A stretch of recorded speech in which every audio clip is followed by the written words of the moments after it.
ጸጉርሽ አድጎ መሬት እየጎተተ እንደ ራፑንዘል እንዲሄድ ካልፈለግሽ በስተቀር ይሄንን ውህድ እንዳትጠቀም። በእርግጠኝነት ትወጂዋለሽ። ለጓደኞችሽ ይሄን ቪዲዮ ጠቃሚ ስለሆነ ሼር ማድረግሽን እንዳትረሲ። እንዲሁም ደግሞ ለብዙዎቻችሁ እንደዚህ አይነት ጠቃሚ መረጃ ሲመጣ የማደርስላችሁ አንደኛ በተፈጥሯዊ መንገድ ምንም አይነት የጎንዮሽ ጉዳት ሳይኖር እቤታችሁ እንድትጠቀሙ ስለምፈልግ ነው። ለወንዶች ብዙ ጠቃሚ አይደለም ብዬ ነው ይሄንን ቪዲዮ ለሴቶች ታርጌት አድርጌ የምሰራው። ነገር ግን አንተም ይሄንን ቪዲዮ የምትመለከት ከሆነ ለእህት፣ ለእናት እንዲሁም ደግሞ ለምታውቃቸው ሰዎች ይሄንን ቪዲዮ ሼር አድርግ።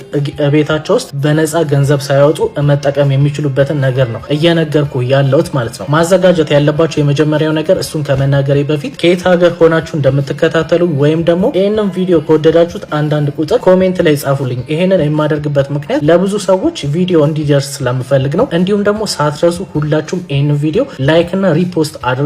መጨረሻ ላይ ግን መልካም ፍቃዳችሁ ከሆነና ይሄንን ቪዲዮ ከወደዳችሁት እንደዚህ አይነት ቪዲዮ ደግሞ ሁሌ ሲመጣ በቶሎ እንዲደርሳችሁ የመደመር ምልክቱን እየነካችሁ ተከታተሉ። የመጀመሪያ ማዘጋጀት ያለባችሁ ቁርንፉድ ታውቃላችሁ፣ የቀረፋ አይነት ነው። ከዛ በመቀጠል ሮዝመሪ፣ የደረቀ ሮዝመሪ፣ ይሄንን አብዛኞቻችሁ ታውቃላችሁ። ሁለቱን አንድ ላይ በተለይ ደግሞ የሮዝመሪውን ቅጠል ማለት ነው ደረቅ ያለ ቢሆን ይመረጣል። ሁለቱን አንድ ላይ ታደርጉና 2 ብርጭቆ ውሃ ትጨምሩበታላችሁ። ከዛ በኋላ ትሸፋፍኑትና እስከ ጠዋት ድረስ ማታ ከሰራችሁ እስከ ጠዋት ድረስ፣ ቀንም ከሰራችሁ ደግሞ ለ12 ሰዓታት ታቆዩትና ስትመለከቱት የሻይ አይነት ከለር ከያዘ ብቻ ወደ መገልበጫችሁ ውስጥ ትጨምሩበትና ከዛ በኋላ ጸጉር ስፕሬይ ማድረጊያ ካላችሁ ወደሱ ከገለበጣችሁት በኋላ የጸጉራችሁን ውስጡን በማስነካት በደንብ አድርጋችሁ ስፕሬይ ታደርጋላችሁ። ይሄንን የምታደርጉት ጠዋትና ማታ ሁሌ ነው። አንዴ የሰራችሁትን ቢያንስ ፍሪጅ ውስጥ ካደረጋችሁ ለቀናት ሊጠቅማችሁ ይችላል። አንዴ መስራት ትችላላችሁ። ሁልጊዜ ስፕሬይ እያደረጋችሁ የውስጡን ቆዳ በማስነካት ማሳጅ ብታደርጉ ጠዋትና ማታ አንደኛ